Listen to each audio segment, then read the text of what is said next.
chaque année dans le monde, 15 milliards de piles sont jetées. Et comme nous utilisons de plus en plus d'appareils connectés, ce chiffre augmente. Ce sera 40 milliards en 2025 selon les estimations.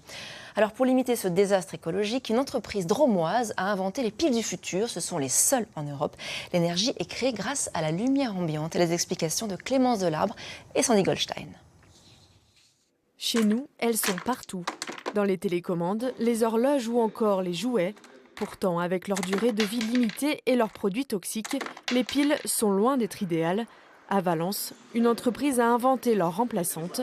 Elles tiennent dans ce petit carré transparent.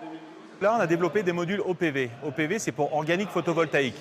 Le but, c'est de générer des modules qui vont générer de l'énergie à partir de la lumière ambiante. C'est du photovoltaïque indoor.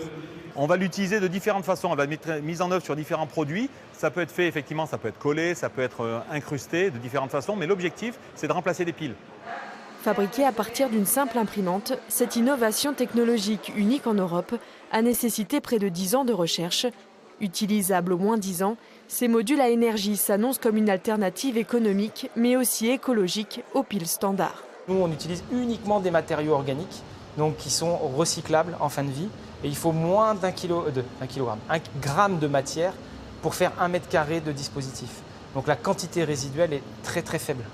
Donc ça, c'est très important parce que notre produit est recyclable en fin de vie.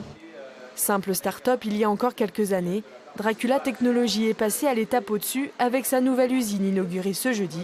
D'ici 2026, 100 personnes seront recrutées, de quoi répondre à la demande liée à la transition écologique et ainsi se faire une place sur le marché mondial.